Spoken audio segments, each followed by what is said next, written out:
तुम सा कोई प्यारा कोई मासूम नहीं है। तुम चीज हो क्या खुद तुझे मालूम नहीं है। लाखों है हंसी तुम सा यहाँ कौन हंसी है। तुम जान हो मेरी तुझे मालूम नहीं है। जी हाँ, आज जान और सबसे प्यारा चीज एसेट्स के बारे में हम लोग चर्चा करेंगे। बहुत ही इंटरेस्टिंग टॉपिक है। ये जो एसेट्स है जिसे हम लोग संपत्तियां कहते हैं, तो इसके आशिक होते हैं वो बिजनेसमैन जो इन एसेट्स को अपने बिजनेस के ऑपरेशन के लिए चलाने के लिए यूज करते हैं। तो आइए आज हम लोग बात करेंगे assets, so important topic related to accounts and business. क्या होती है संपत्तियां? तो डेफिनेशन के तौर पे आप इस तरीके से इसका डेफिनेशन प्रेजेंट कर सकते हैं। Anything valuable or the amount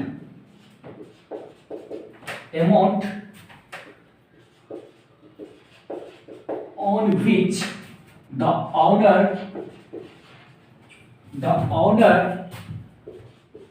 has legal rights to use in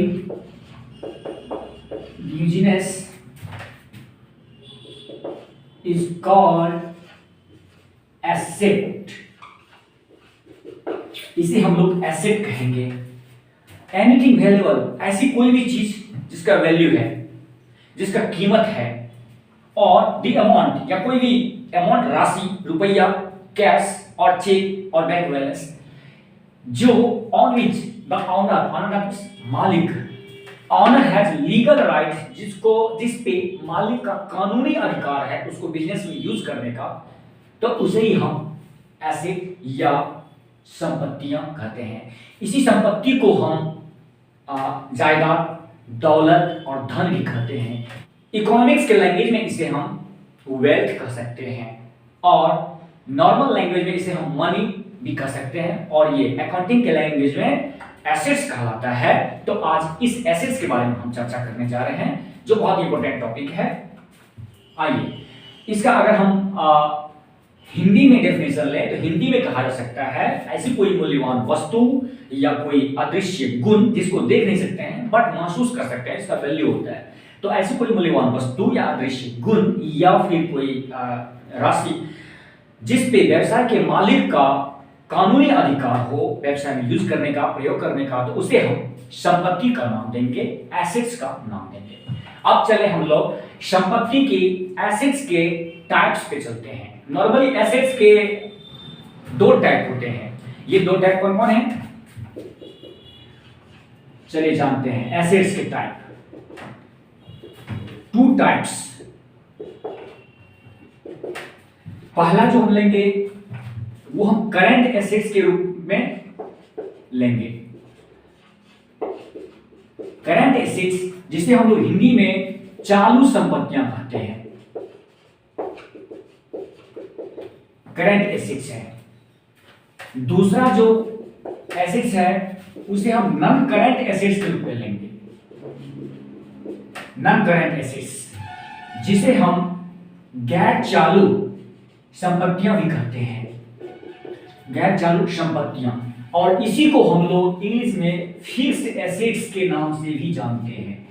ये नॉन करंट एसेट्स जो हैं फिक्स्ड एसेट्स भी कहलाते हैं, और हिंदी में इसे जो कि प्रचलित नाम है अस्थाई संपत्तियों के नाम से जानते हैं। तो ये नॉन करंट एसेट्स स्थायी संपत्तियां भी कहलाती हैं। अब हम ये जान गए कि एसेट्स के दो टाइप होते हैं, current assets and non current assets. अब इन दोनों ही एसेट्स के बारे में हम अलग अलग डेफिनेशन और चर्चा करेंगे कि करंट एसेट्स क्या होता है और नॉन करंट क्या होता है। ये समझिए कि ये करंट एसेट्स या एसेट्स के बिना कोई भी बिजनेस चलाना संभव नहीं है।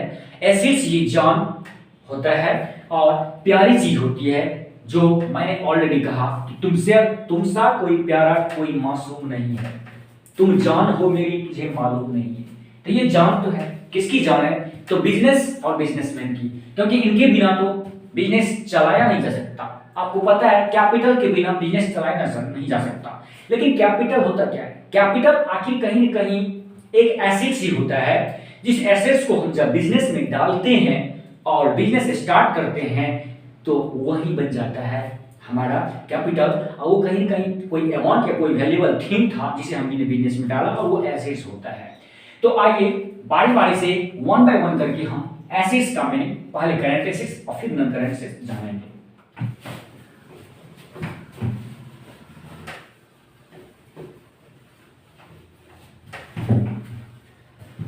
आइए करंट एसेट्स के बारे में पहले चर्चा करते हैं।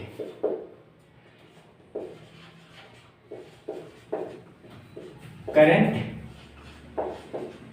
एसेट्स हिंदी में चालू संपत्तियां कहते हैं। The assets which are changed into cash under 12 months.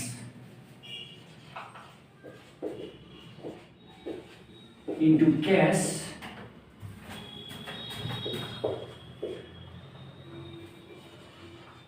under 12 months or which are purchased for resale are called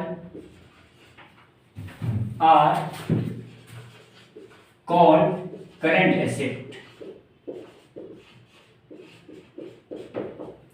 तो जैसा कि आपने डेफिनेशन देखा, करंट एसेट्स जो होता है वो ऐसे कोई चीज वस्तु होता है, ऐसा एसेट होता है, ऐसे एसेट्स होते हैं ये जिनको नॉर्मली 12 महीने के अंदर अर्थात 1 साल में हम लोग कैश में चेंज कर देते हैं या आप उसे बेच देते हैं।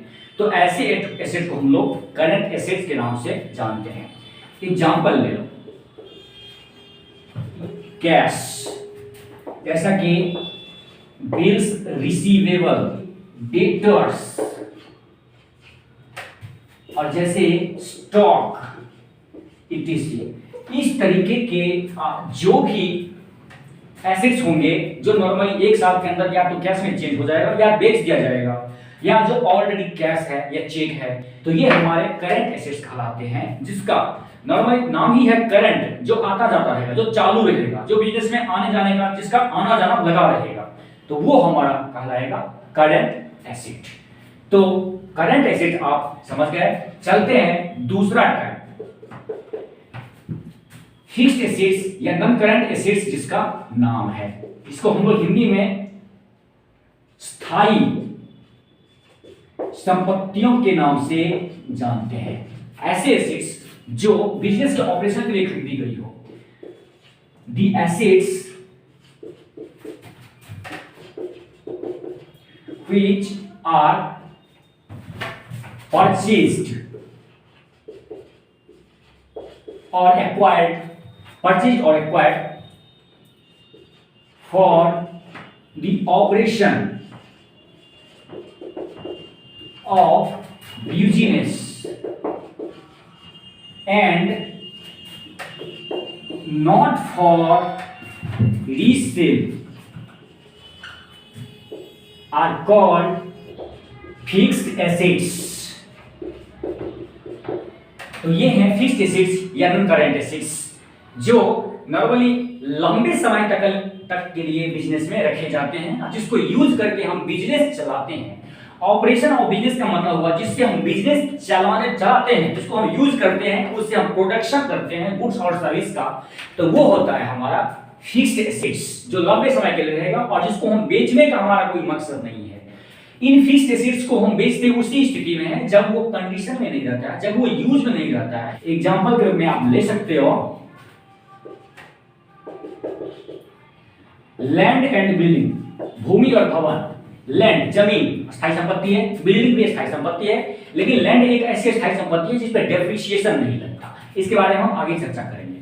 तो लैंड एंड बिल्डिंग, साथ ही साथ प्लांट एंड मशीनरी, ये भी है। इसके साथ साथ फर्नीचर एंड फिक्चर्स ये है। और इसके साथ साथ कंप्यूटर सॉफ्टवेयर भी ले सकते हैं, गुडविल, पेटेंट, कॉपीराइट, ईटीसी, जो इंटेंजिबल एसेट्स होता है वो भी ले सकते हैं। तो ये सारे फिक्स्ड एसेट्स हैं। ये जितने भी आप फिक्स्ड एसेट्स देख रहे हैं, जैसे कि प्लांट एंड मशीनरी, तो plant and machinery fixed assets तब होता है जब उसको लंबे समय तक बिजनेस में रखेंगे और यूज करेंगे, प्रोडक्शन और सर्विस देंगे। लेकिन ये प्लांट एंड मशीनरी बनाने वाली जो कंपनी है या डीलर है या एजेंसी है, उनके लिए ये गुड्स माना जाएगा, क्योंकि उनका काम ही है खरीदना, बेचना या बनाना और बेचना। लेकिन जो बिजनेसमैन हैं, जो इनको खरीद के लाए हैं और यूज करेंगे परमानेंट, तो उनके लिए वो फिक्स्ड एसेट्स हो जाता है। इस बात को ध्यान देना है। आइए अब हम लोग जानते हैं फिक्स्ड एसेट्स के टाइप। दो टाइप होते हैं।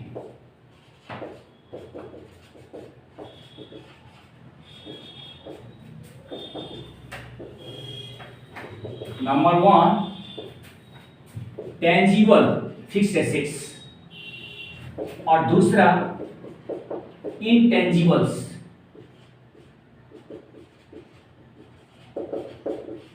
इंटेंजिबल एसेट्स, टेंजिबल एसेट्स जिसे हम लोग हिंदी में बोलते हैं मूर्त या दृश्य संपत्तियां, ये है दृश्य स्थायी संपत्तियां। और ये जो है अदृश्य, इसको बोलते हैं अदृश्य स्थायी संपत्तियां।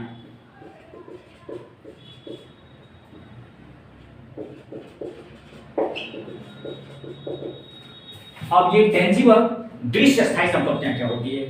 तो tangible assets are those assets which can be touch and seen are called tangible fixed assets. मतलब मूर्त या दृश्य स्थायी संपत्तियां ऐसी संपत्तियां होती है जिसको हम देख सकते हैं, छू सकते हैं और अनुभव भी कर सकते हैं। तो वो होता है जैसे कि plant and machinery, furniture and fixtures, land and building, ये ट्रक, लॉरी, मोटर कार, ये जितने भी चीज होते हैं, ये सारे के सारे टेंजिबल फिक्स्ड एसेट्स होते हैं। इंटेंजिबल क्या होते हैं? Intangible fixed assets means the assets which can not be touched and seen but which can be followed. ऐसी संपत्तियां जिसको टच नहीं कर सकते हैं, छू नहीं सकते हैं, देख नहीं सकते हैं, बल्कि जिसको महसूस कर सकते हैं, बट व्हिच हैव वैल्यू, जिसकी कीमत होती है, जिसका वैल्यू होता है और उससे बिजनेस में बेनिफिट होता है, तो उसे हम इंटेंजिबल अर्थात अदृश्य संपत्तियां या अमूर्त संपत्तियां कहते हैं। ऐसी संपत्तियां जो दिखाई नहीं पड़ती हो, जैसे कि goodwill, patent, trade, copyright, trademark, ये या कंप्यूटर सॉफ्टवेयर, ऐसी संपत्तियां होती हैं जिसको आप देख नहीं सकते हैं, बल्कि उसका बिजनेस को बेनिफिट तो हो रहा है, उसका वैल्यू है और यूजफुल है। तो ये होते हैं इंटेंजिबल एसेट्स और टेंजिबल एसेट्स। तो आज आपने देख लिया एसेट्स दो प्रकार के होते हैं, current assets, non current assets. ये एसेट्स जो होता है बैलेंस शीट के एसेट साइड में दिखाई जाती है। बैलेंस शीट जो बनता है नॉर्मली बिजनेस के लिए वर्टिकल और हॉरिजॉन्टल दोनों फॉर्म में बनता है। तो अगर हॉरिजॉन्टल बनता हो तो बैलेंस शीट के लेफ्ट साइड अर्थात बाएं भाग में कैपिटल एंड लायबिलिटी दी जाती है और दाएं भाग राइट हैंड साइड में एसेट्स दी जाती है। तो एसेट्स साइड में जाकर के हम लोग इन एसेट्स को डालते हैं, जो भी एसेट्स होता है, और लायबिलिटीज कैपिटल को उस लायबिलिटी साइड में, दैट मींस लेफ्ट साइड में डालते हैं। आई होप ये वीडियो आपको अच्छी लगी होगी, समझ में आई होगी। अगर अच्छी लगी तो इसे लाइक और शेयर कर दीजिएगा और चैनल को सब्सक्राइब कर दीजिएगा। Bye, see you again. जय हिंद, जय भारत।